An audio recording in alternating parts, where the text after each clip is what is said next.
Hello and welcome to Who Gets Ahead, the podcast series where we talk about what we're doing to increase socioeconomic diversity at senior levels in financial and professional services across the UK, and importantly, why we need to do it. I'm your host, Nik Miller. I'm Chief Executive of the Bridge Group and lead partner at More Partnership. We have a shared vision for equity of progression, where high performance is valued over fit and polish and gravitas, and over the course of this series we'll be joined by senior people from across financial and professional services, all of whom are involved with the government-commissioned Socioeconomic Diversity Task Force, which, as many of you will know, is led by the City of London Corporation.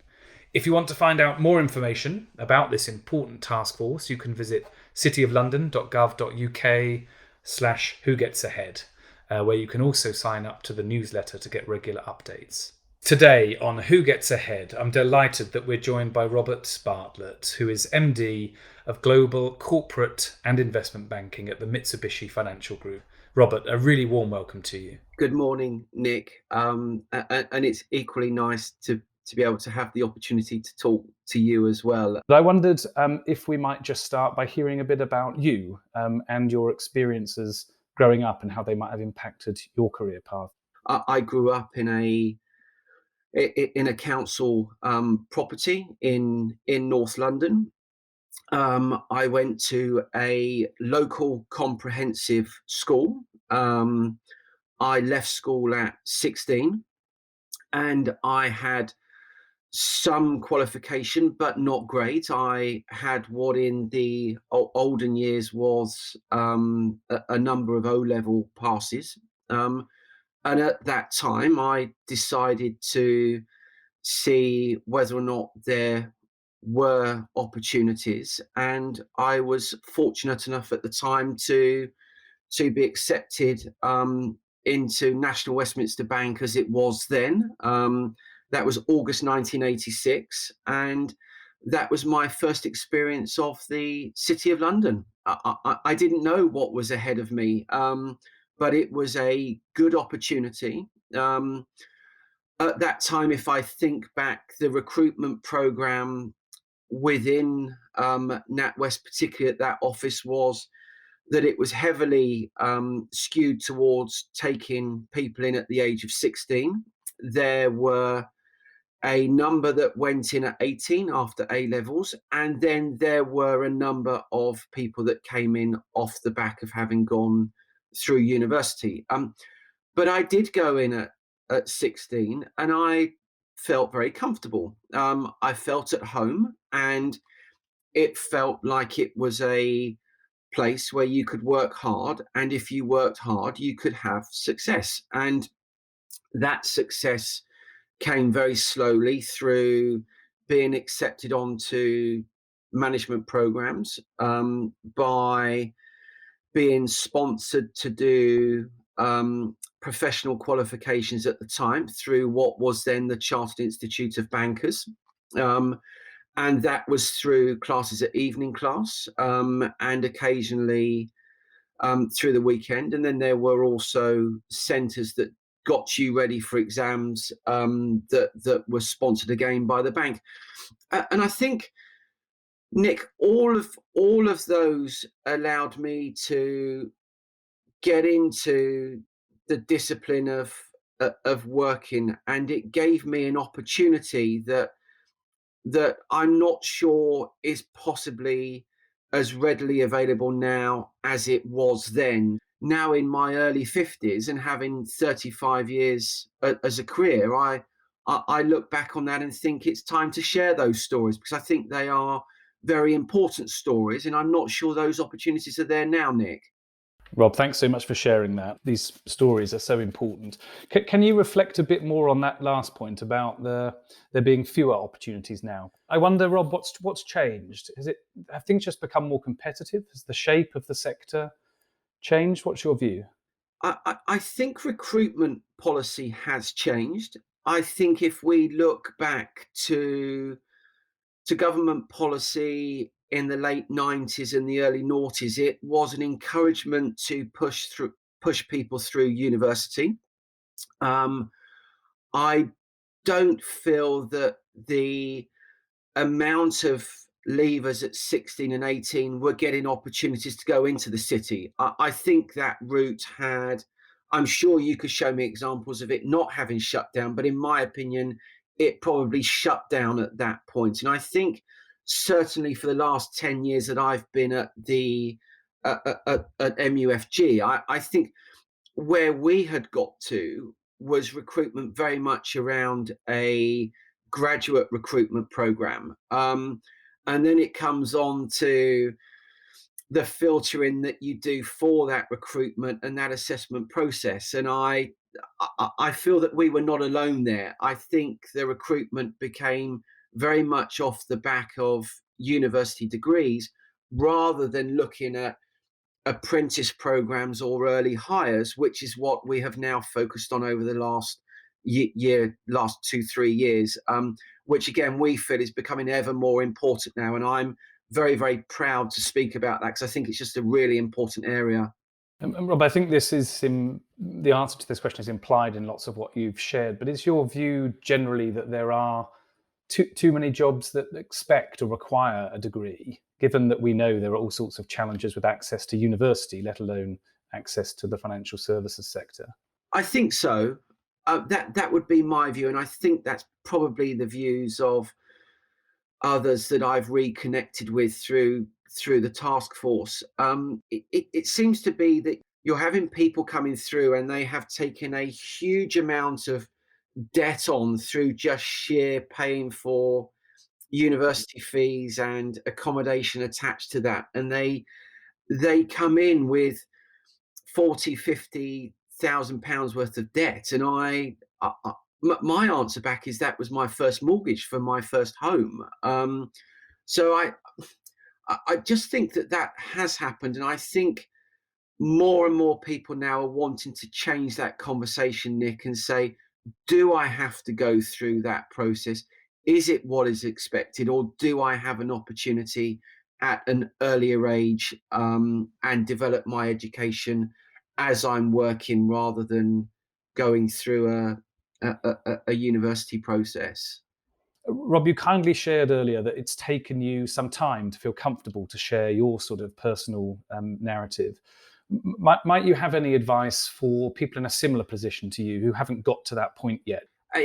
That's a good question, Nick, and I think for me that comes from very much the top of the house, and we have a CEO who is incredibly focused on inclusion and diversity in various employee networks, and he genuinely encourages senior management to be part of those networks. And I've had the good fortune of speaking on panels with him, and we're having that more now. We're actually getting, we've set up blogs that we're having seniors write their own stories, and there are many of them. And we're also finding that they are much happier to talk through, and they're not all like mine. They're very different, and they can have much deeper cultural stories behind them as well. So the stories are different, and we're slowly starting to get people talking about them. And I only see the good in that, because then it gives the confidence to junior and middle sets of employees the ability to say, well, I can do the same, and I'm not going to be judged on that. So it's happening, and you make slow progress, but it comes from the top of the house, Nick, for sure. That's really helpful.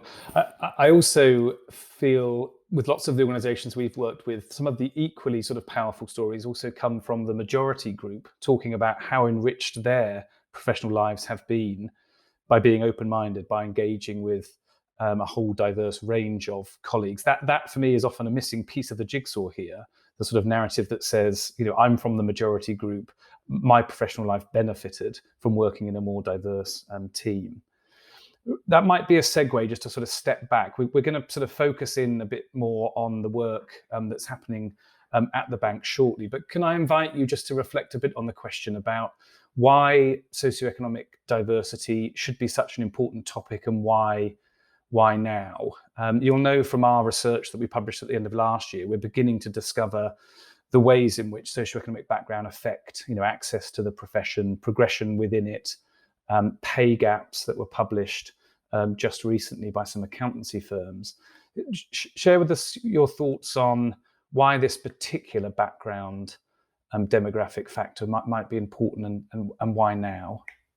Sure. I think we use diversity in many different ways, and I think for me the key area is diversity of thought here, and it is having a multitude of different views and different ways of looking at opportunity and trying to find ways through challenges, through thought, and I think having different people together can only enhance what you do. So for me, it is very much around diversity of thought, and you realise that your thoughts aren't necessarily the same as everyone else's, and rather than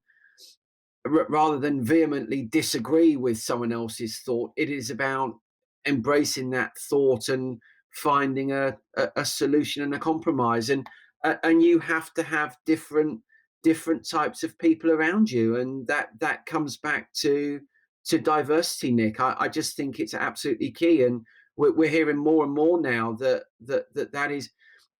is very important in terms of how you continue to operate. I might just invite you to reflect a bit on the balance between sort of hiring and progression within organizations. So you'll know, I think, the research that we published at the end of last year revealed this progression gap, that those from lower socioeconomic backgrounds took on average 25% longer to progress through grades without any explanation rooted in performance. This is an area, of course, that firms have typically focused much less on, partly because it's more complex, I think. But any reflections from you about the balance between focusing on hiring and then focusing, I guess, on what we'd call inclusion and progression? Yeah. It's a great question for me, actually, because we have set up our social mobility. I won't call it a task force; I call it a workforce. But we have an external focus, which is around outreach and community engagement. Then we have, which was your first point, Nick, attraction and selection, how we bring about people into the firm. And then we have another area, which is around progression and retention, and how we do that. And we have a number of key areas that we are trying to make sure we cover that. And that is identifying barriers that we think are halting progression. We're trying to run meaningful interventions to again get people to share their story. Again, it is about talking, but it is about sharing. And then really around advocacy, and that's not only highlighting challenges, but then to talk about success. We sometimes focus too much on the challenge and not enough on the success. And there are hugely successful stories that sometimes get missed because, again, they're not talked about. So for us, it's around advocacy, not only around challenge, but also around success. You've talked a bit about the importance of role models and storytelling. You've talked a bit about apprenticeships. I'd love to hear a bit more about the firm's approach in that space. And then you also referenced in passing there lateral hiring, so the hiring at more experienced levels. And I know those last two topics will be of real interest to the audience here. So can you tell us a bit about apprenticeships and the approach the firm's taking, and then a bit about experienced hires too?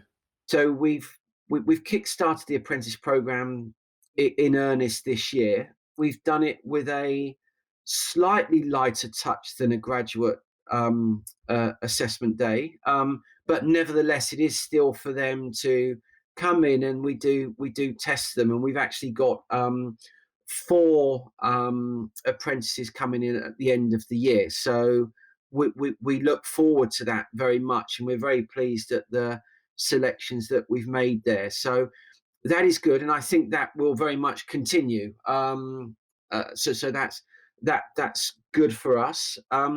Lateral hires, I think that comes very much down to the line managers that are making those lateral hires, and I think the conversation has become much easier around experience rather than just looking at their education background and their university background. I think that the experience areas of CVs are now of equal importance, as I think you'd expect me to say. But I'd say that the line managers are now saying, no, this is an interesting CV. This has been an interesting interview, and I think the conversations are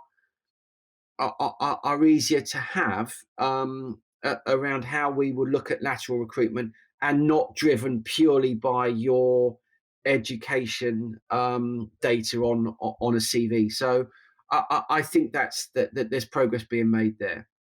Yeah, I think lots of organisations we work with find this typically quite complex at experienced higher levels. And I mean, lots of the data that we've investigated too shows that actually experienced hiring often can work against diversity rather than for it. That is, diverse candidates can leave and then be replaced by those from the majority group. I think any firm that's thinking about this is going to be ahead of many others. Rob, we've got just another couple of minutes left together. It's been really fantastic to hear you talk about the work that the firm's doing, but much more broadly as well. Is there anything that you'd like to add, or a question you hoped I would ask and haven't?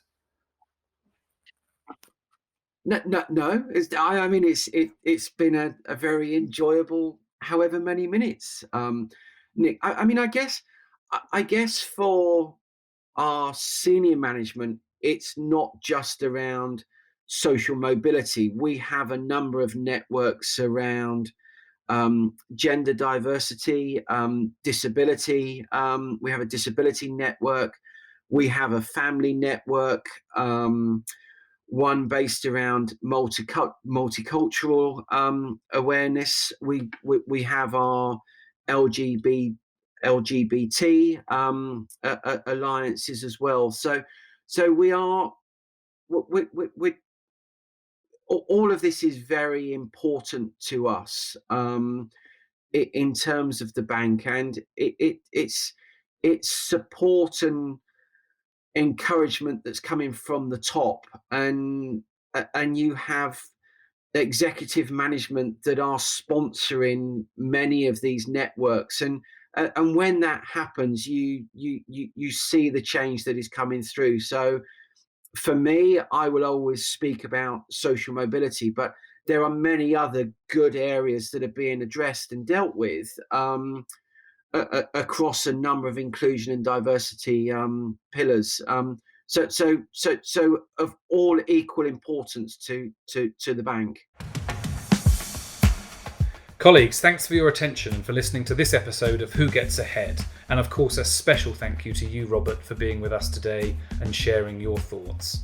Join us next time, where Task Force members Michael Barrington-Hibbert and Sandra Wallace will discuss leadership outside of London and the progression opportunities available in different regions. Thank you.